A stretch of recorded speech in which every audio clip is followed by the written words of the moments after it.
भूला लोग कहें घर मेरा, जा घर में तू भूला डोले सो घर नाही तेरा। हाथी घोड़ा बैल वाहना संग्रह कियो घनेरा, बस्ती मासे दियो खदेरा जंगल कियो बसेरा। गांठी बांध खर्च नहीं पटयो बहुर न कियो फेरा, बेबी बाहर हरम महल में बीच मियाँ का डेरा। नौमन सूत अरुज नहीं सुरझे जन्म जन्म उर्झेरा, काई कबीर सुनो हो संतो या पद का करो निबेरा। भूला लोग कहें घर मेरा, साहब कहते जो ये कहते मेरा घर है वो भूले, जो होश में होगा कभी नहीं कहेगा मेरा घर है, लेकिन व्यवहार के लिए कहना पड़ता है। यहां अभिप्राय है कि वो ममता नहीं करेगा कि मेरा घर है, व्यवहार में तो कहना पड़ता मेरा घर है। लोग जमीन खरीदते हैं, अपने नाम से बैनामा कराते हैं, लोहा लक्कड़ ईंट सीमेंट बटोर करके मकान बनाते हैं और कहती है मेरा है। ये करना पड़ता है। कहीं भी जमीन, किसी जमीन में मकान बना लो, मकान गिरा दिया जाएगा। बैनामा कराना ठीक है, मकान बनाना ठीक है, क्योंकि रहना पड़ता है। हम किसी के बनाए मकान में रहते हैं, संजोग पड़ा हमने भी बना दिया और लोग भी रहेंगे, अच्छा है। ये तो व्यवहार करना पड़ता है, लेकिन उसके साथ ये पक्का समझते रहना चाहिए कि इस जमीन का बैनामा करोड़ों लोग अपने नाम करा चुके हैं और वे सब के सब इसी जमीन में चले गए। मेरा शरीर भी इसी जमीन में जाने वाला है, इसलिए जमीन का बैनामा मैं नहीं करा सकता हूं, जमीन ने ही मेरा बैनामा करा लिया। लेकिन हम होश में नहीं, एक ही चीज सोचते हैं, दूसरा नहीं सोचते हैं। सिक्के के दो पहलू होते हैं और फिर उसकी धारी भी होती है, वो भी एक पहलू है। एक पहलू को देखे और पहलू को न देखे तो सर्वांग ज्ञान नहीं हुआ। किसी वस्तु का सर्वांगीण ज्ञान होता है जब सभी पहलुओं से देखा जाए। ये घर मेरा है बहुत थोड़े समय के लिए, और ये घर मेरा नहीं है अनंत काल के लिए। अनंत काल के लिए जो नहीं उस पर हमें ध्यान नहीं, थोड़े क्षण के लिए उतने फिर ध्यान है, इसीलिए प्रमाद है और इसीलिए आदमी साधन भजन से दूर है। अगर दूसरे पहलू को देखे तो मेरा है तो बहुत थोड़े समय के लिए, बहुत थोड़े समय के लिए, और मेरा नहीं है अनंत काल के लिए। साहब कहते भूला लोग कहें घर मेरा, जा घर में तू भूला डोले सो घर नहीं तेरा। जिस घर में तुम भूले भूले और फूले फूले घूमते हो वह घर तुम्हारा नहीं है। लोग पहले जब मकान बनवाते हैं इतनी अहंता ममता, इतनी अहंता ममता, हद, जिनको विवेक नहीं है, थोड़े दिन में ढीले हो जाते हैं। मरते मरते तक तो बड़ा निरस लगता है, और जो नाजायज तरीके से धन कमा के बनाते हैं उनको तो ग्लानि होती है। जब देखते हैं बुढ़ापा में कि बच्चे कहाँ नहीं मानते हैं, सामने नहीं बैठते, और उन्हीं बच्चों के लिए मकान बनवाया है, तब ग्लानि होती है कि मैंने पाप करके मकान बनाया। जिन बच्चों के लिए वे बच्चे मेरे सामने बैठते नहीं, बात नहीं करते हैं, तो उनको और पीड़ा होती है। और वही मकान एक दिन टूटता है और उसको कोई पूछने वाला नहीं रहता है। इन सब बातों पर जिनकी देख दृष्टि होती है वे वर्तमान में ही भूलते नहीं। जा घर में तू भूला डोले सो घर नहीं तेरा। जिस घर में तुम भूला भूला और फूला फूला डोलता है वह घर तुम्हारा नहीं है। जिस जमीन पर तुम्हारे घर का ढांचा है न वो जमीन तुम्हारी है और न ढांचा तुम्हारा है। वो ढांचा और जमीन, ढांचा तो जमीन में लीन हो जाएगा और जमीन पड़ी रहेगी। दूसरे लोग मकान बनाएंगे, तीसरे लोग बनाएंगे, चौथे लोग बनाएंगे। आज से 17-18 वर्ष पूर्व इस जमीन में दूसरे का अधिकार था और उनके बहुत कुछ दिन के पहले और तीसरे का था। जिस मकान में हम रहते हैं कितनी चींटियां, मच्छर, भुनगे, छिपकलियां और जानवर रहते हैं, वे सब का सब अपना मानते हैं। हमने तो बनाया है, वो जन्मे हैं, जन्मजात अधिकार उनका। अब बताओ हमारा है कि उनका है? थोड़ा सा विचार करें तो पता लग जाए कि हमारा नहीं है। एक मुसाफिर काला, ना घर मेरा ना घर तेरा, चिड़िया रहन बसेरा। हाथी घोड़ा बैल बहाना संग्रह कियो घनेरा। हाथी ले आए, घोड़ा ले आए, बैल ले आए। साहब कहे कहां तक गिना है? बहाना, वाहन, बहुत वाहन इकट्ठा कर लिए।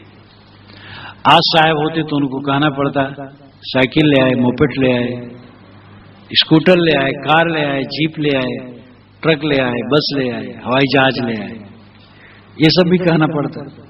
लेकिन जो उन्होंने वाहन कह दिया है उसमें सब हो गया।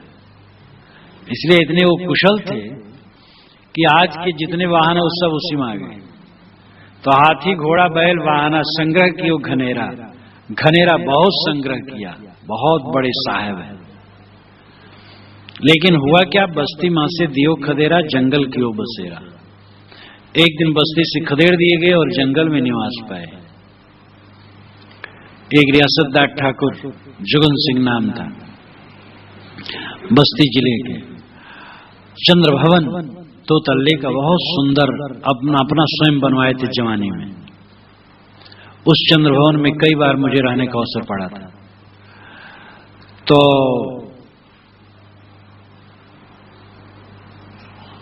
जब बीमार हुए अंत में और ये लगा कि अब शरीर नहीं रहेगा, अयोध्या में बड़ी छावनी की वो शिष्य थे, तो कहे हमें अयोध्या में ले चलो। इतना उनको लगा कि वहां मरना चाहिए। कार आई, कार में लेटे तो लेट करके देखे तो कहे आज अब सदा के लिए चंद्र भवन छूटता है। अब वो जमाना एयर कंडीशन का नहीं था, लेकिन जेठ की दोपहरी में मैं उस मकान में रहा हूं। जब जाना होता था रहता था तो एयर कंडीशन जैसा लगता था, ऐसा बढ़िया बना था। झंझा चले खूब बाहर और अंदर में एकदम शीतल है, बनावट ऐसी थी। पहले लोग ये सब करते थे, जानते थे। अब आज तो साधारण बना देंगे, एयर कंडीशन लगा देंगे, बस चलो कहीं भी रहे, ठंडा हो गया। और इतनी ममता जो थी, अब जब वो अनुभव करो, थोड़ा विचार करो, चिंतन करो कि जब वो चले होंगे कैसा उनका दिल महसूस होगा। बहुत ममता होने से छोड़ने में पीड़ा होती। इसीलिए साधक को एक क्षण में भी ममता नहीं करनी चाहिए। जहां सब छूटने वाला है, क्या अपना है? तो कहे सदा के लिए चंद्र भवन छूट रहा है। तो जितना हाथी घोड़ा बैल वाहना है ये सब बिखर जाने वाला है। और बस्ती में से खदेड़ दिए जाओगे, जंगल में निवास पाओगे। वैसे तो संत मानते हैं बस्ती वही और बस्ती शमशान है और शमशान बस्ती है। एक कहानी, जैसे एक महात्मा बैठे थे, एक घोड़ा सवार आया, नौजवान, कहा बाबा बस्ती किधर है? उन्होंने शमशान की तरफ बता दिया। वहां जाल झंखाड़ सा दिखाई नहीं देता दूर तक, तो कहा बस्ती किधर है? शमशान की तरफ बता दिया। वहां पहुंचा तो उसको बड़ा बुरा लगा, लौटाया घोड़ा, आया डांटा फटकारा। उन्होंने कहा भाई तुम गुस्सा में क्यों होते हो? सही मैं कहता हूं बस्ती वही है, और शमशान जाना चाहो तो इधर बस्ती की तरफ बता दिया। उन्होंने कहा जहां लोग मरते हैं वही शमशान है, और जहां लोग बस के कभी न उजड़े वही बस्ती है। जिसको तुम शमशान कहते हो बस्ती है, वहां जो एक बार बसा कभी उजड़ता नहीं, और जिसको तुम बस्ती कहते हो शमशान, वही लोग मरते हैं। बस्ती में तो मरते, शमशान में कोई मरता है? इसलिए बस्ती शमशान है, शमशान बस्ती है। कहते महात्माओं की खोपड़ी उल्टी होती, राजा जोगी अग्निजल इनकी उल्टी रीत। लेकिन उल्टी नहीं होती, समाज उल्टा है। समाज राग रंग वाला है तो उसके विपरीत संत कहते हैं तो लगता है संत की वाणी उल्टी है, और कबीर साहब की वाणी सबसे उल्टी, क्योंकि सबसे अधिक वो व्यंग्यकार है और व्यंग में उल्टा जैसा लगता ही है। तो साहब कहते इस बस्ती में से खदेड़ दिए जाओगे और जंगल में निवास पाओगे, और एक दिन ऐसा आएगा कोई काहू की ना है,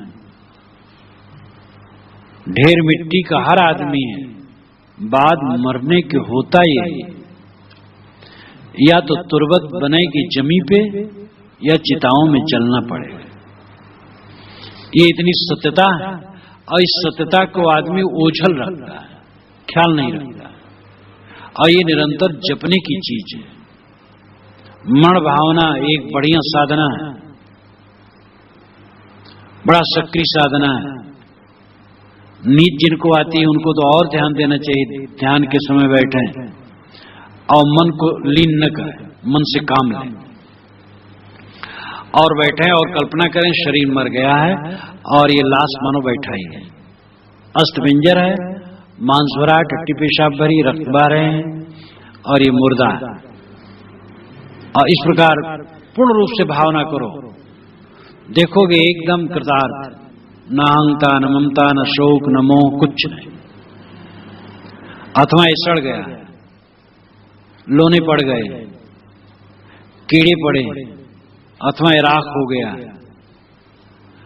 भावना पूर्वक ऐसा सोचो, देखो मन एकदम निरांत शांत। ये वैराग्य भावना ये बढ़िया साधना है। चित्त को देख करके एकदम संकल्पहीन करना, ये जल्दी सफलता सबको नहीं मिलती है तुरंत। और ये वैराग्य भावना बहुत सरल है, और इस वैराग्य भावना से मुंह धीरे धीरे टूट जाता है, और मुंह टूट जाने पर फिर तो वो साधना भी सरल हो जाती है, फिर तो अंत में कुछ नहीं सोचना है। ये वैराग्य भावना बहुत बढ़िया चीज है।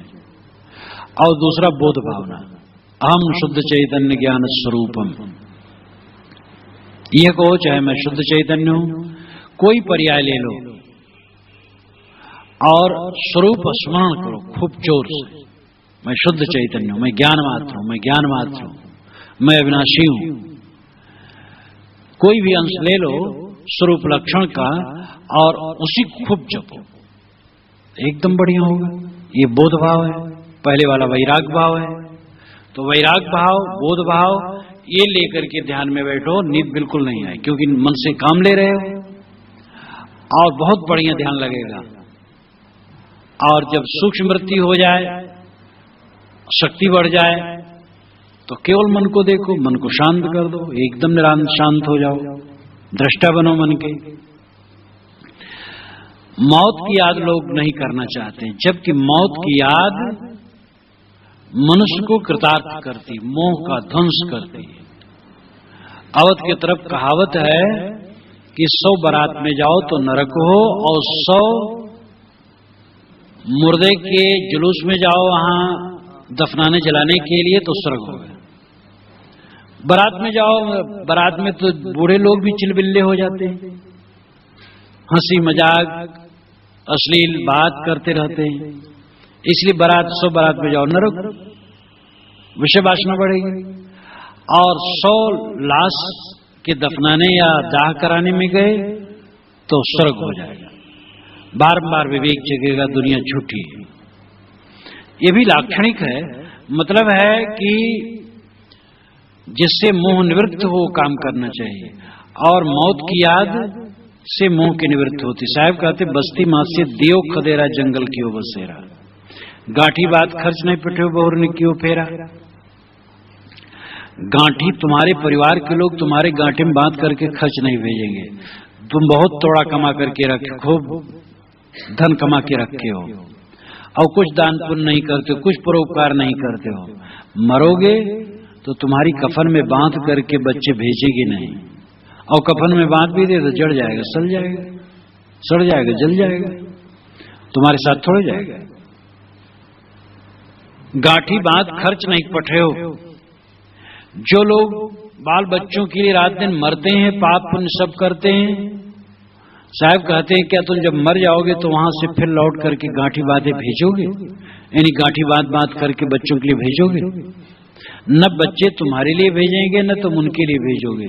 एक बार संबंध कटा, बस सदा के लिए गया। और ऐसी जगह के लिए तुम हाय तोबा में रात दिन पड़े हुए हो। कर्तव्य अपना कर दो और हाय तोबा मत करो। पूत सपूत तो का धन संचय, और पूत कपूत तो का धन संचय। अगर सुपुत्र है तो कमा के खाएगा, उसके लिए संचय करने की क्या आवश्यकता। और कुपुत्र है तो कितना संचय कर दो शराब कबाब में उड़ा देगा, क्या फायदा होगा। इसलिए साझी संचय ठीक है, बहुत संचय ठीक नहीं है। और विवेक पूर्वक जियो, ममता न करो, गांठी बात खर्च नहीं पठियो, बहुर न कियो फेरा।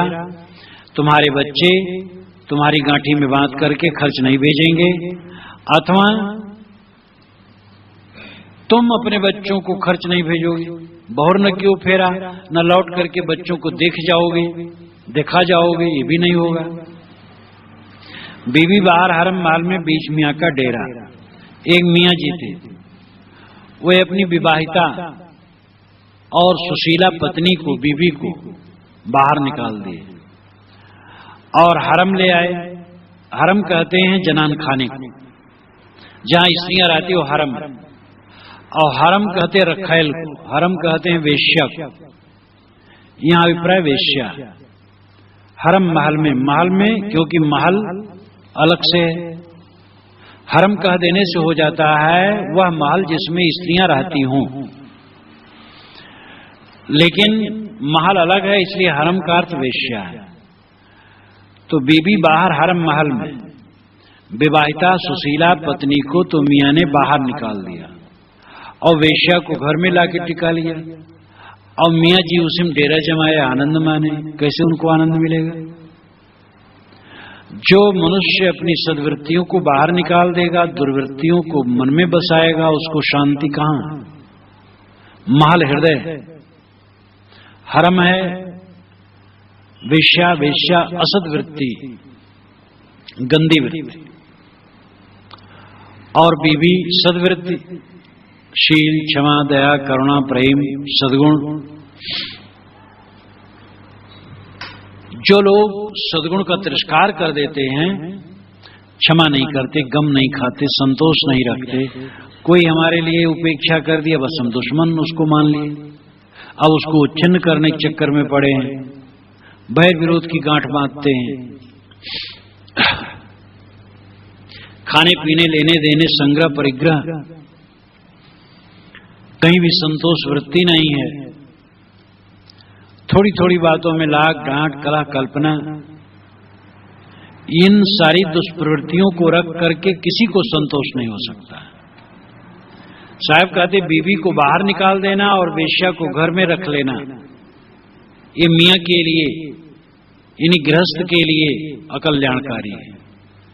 मियां जीव है, बीवी सद्वृत्ति है, हरम असद्वृत्ति है। जीव अगर सद्वृत्ति को बाहर निकाल देगा, सद्गुणों को बाहर निकाल देगा, दुर्गुणों को हृदय महल में टिका लेगा, तो उसको दुख भोगने के सिवा और कुछ नहीं। जीव के अंग संग जो हैं वो वृत्ति, इसीलिए वृत्ति पर बहुत सावधान रहना चाहिए। क्षण मात्र के लिए उसमें गंदी रेखा आ जाएगी, बहुत समय तक तुम्हें कष्ट देगी। कोई गंदी वृत्ति मन में जमने न पाए, आने न पाए। आया तो जल्दी से उसको धो दो, साफ कर दो। कोई साथी होगा नहीं। जब शरीर साथी नहीं होगा तो कौन साथी होगा। और ये मन की गंदगी चिपक जाएगी अंदर और तुम्हें रुलाती रहेगी। आध्यात्मिक उन्नति ही यही है, मन को साफ करना। हरदम मन निर्मल, मानो मात्र समान। कभी छुआछूत मत मानो, ऊंचा नीचा मत मानो। छुआछूत का आधार आचार है, जात नहीं। जात पूछो ही मत किसी से। मनुष्य की एक जात है, उसमें जात क्या पूछना है। और सभी मजहब केवल शाखाएं हैं, धर्म एक है। और सभी का परमात्मा सबके अंदर में बैठा हुआ अपना आत्म स्वरूप है। किसी दलाल से वो मिलने की चीज नहीं है, तो स्वयं ही है। खाली मन को अपनी तरफ लौटाना है। साहब यही बताना चाहते हैं। और अपने मन को साफ करो, यही सच्ची साधना है। नौ मन सूत अरुज नहीं सुरजे, जन्म जन्म और झेरा। 9 मन सूत उलझ जाए, 1 तोला सूत उलझ जाए तो सुलझाने में बड़ी परेशानी होती है। और 9 मन सूत उलझ जाए तो क्या दशा होगी। 9 साहब बहुत कहते हैं, 9 मन दूध बटोरी की टिपकी किया विनाश। 9 बहुत कहते हैं क्योंकि 1 से 9 तक अंक होते हैं, उसके बाद 0 होता है और 0 को ही घुमा घुमा करके संख्या वृद्धि में उपयोग किया जाता है। इसलिए 9 की संख्या ही संख्या है, आगे तो उसी की वृद्धि 0 को लेकर। तो 9 का अभिप्राय है बहुत। 9 मनसूद ने बहुत सूत उलझ गया, यानी बहुत वासनाएं मन में है, उन सब वासनाओं में जीव उलझ गया। गिनती के अनुसार 9, 5 विषय चतुष्टय अंतःकरण या 5 ज्ञानेंद्रियां चतुष्टय अंतःकरण। 5 ज्ञानेंद्रियां और 5 विषय, ये दोनों अर्थ में कोई अंतर विरोध नहीं है। 5 विषयों में मन चित्त बुद्धि अहंकार उलझ जाता है। 5 विषयों का मन से मनन, चित्त से अनुसंधान, अनुसंधान का मतलब गहरा सोच, और बुद्धि से निर्णय, किसी विषय में प्रवेश या अप्रवेश के लिए निर्णय, और अहंकार से करतूत।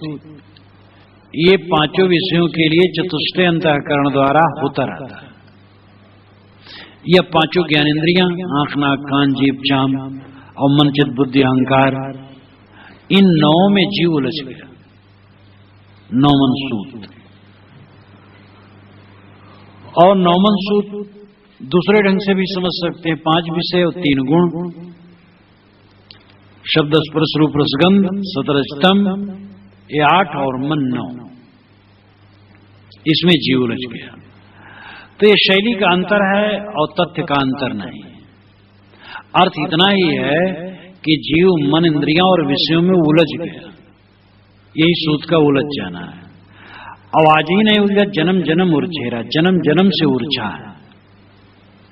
अब आज भी ऊर्जा, आज भी सुलझाना नहीं चाहता है। कहीं कबीर सुनो क्या पद का करो निबेरा। साहब कहते हैं संतो सुनो, यह पद का निबेरा करो। यह पद, ये मनुष्य पद, यह स्वरूप पद, निस्वरूप, या ये शब्द पद के मुख्य 2 अर्थ। ये शब्द, ये पद है, इसका निवेरा करो, निर्णय करो, इस पर विचार करो, तो मोह भंग होगा। यह पद नाम, यह स्वरूप निस्वरूप, निस्वरूप का निर्णय करो। निस्वरूप को दूसरे से अलग करो, अपने आप को सबसे अलग करो। सत्यासत्य विवेक, प्रकृत पुरुष विवेक, आत्मानात्मा विवेक, कल्याण का ये राजपथ। दूध और पानी एक में मिला हो, कहावत के अनुसार हंस दूध ले लेता है, पानी छोड़ देता है। विवेकवान जड़ और चेतन एक में मिले हैं, उनको उनमें से जड़ को छोड़कर चेतन को ले लेता है। दूध छोड़ दिया, पानी छोड़ दिया, दूध ले लिया। कहावत यही है कि हंस, उसके पास जब ज्यादा दूध पानी मिला है तो चोंच मारता है, उससे पानी अलग दूध अलग हो जाता है। दूध ले लिया, पानी छोड़ दिया। विवेकवान जड़ छोड़ दिया, चेतन ले लिया, पर छोड़ दिया, स्व ले लिया। अध्ययन के केवल 2 ही विषय हैं, पर और स्व। पर इंद्रिय और मन गम्य है और स्व स्वसंवेद्य। इंद्रिय मन द्वारा आत्मा गम्य नहीं, किंतु आत्मा ही, जीव ही इंद्रिय मन द्वारा जगत दृश्यों को जानता है। अपने को जानने के लिए तो अपने में लौट आना है। प्रतिबोध वित्तम मतम अमृतत्व में विंदते, प्रतिबोध ही ज्ञान है। प्रतिनाम लौटना, प्रतिबिंब, प्रतिध्वनि, प्रतिक्रिया, प्रतिबल, तैसे प्रतिबोध। दीवार है, ये बोध है। दीवार को मैं जानता हूं, ये प्रतिबोध है। तो यहां की कथन की शैली है प्रतिबोध नाम अपने तरफ लौट आना, जो बोधक है उसके तरफ लौट आना। जो ज्ञान का अस्थाई आधार है, भूमि है, उसकी तरफ लौट आना। सारे ज्ञान विज्ञान का एक धारक है जो अस्थाई है। वही जीव है, चेतन है, आत्मा है। वो क्षणिक नहीं है, वो संतान नहीं है। वो प्रत्यय और संतान जैसे कुछ मत वाले मानते हैं। जैसे दीपक की ज्योति तेल बत्ती में लगी और आग में छू गई, ज्योति बन गई, उड़ गई, फिर ऐसे ऐसे तरंग आती रहती है तेल की और बत्ती में छूती रहती है और वो ज्योति बन करके उड़ती रहती है और लगता है एक ही ज्योति है। तो ज्योति क्या एक संतान है, एक क्रम है। आत्मा ऐसे नहीं है। आत्मा तो वही है, मैं वही हूं। 10 वर्ष पहले जो सोचता था सोचने वाला मैं वही हूं। 20 वर्ष रह करके जो सोचने वाला था वही मैं हूं। 50 वर्ष पुरानी बातें मुझे याद होती हैं। तो ज्ञान विज्ञान का धारक, जागृत स्वप्न सुषुप्ति सभी अवस्थाओं में एक समान रहने वाला ज्ञाता ज्ञान स्वरूप, यह अविनाशी है, अखंड है, अजर है, अमर है, नित्य है, शुद्ध बुद्ध है। वो अपना स्वरूप है। प्रकृति को छोड़कर पुरुष, जड़ को छोड़कर चेतन, माया को छोड़कर ब्रह्म में स्थित होना। तो चेतन, पुरुष, ब्रह्म, आत्मा एक ही बात है। जड़, माया, प्रकृति एक ही बात है। तो अध्ययन के 2 विषय हैं, स्व और पर।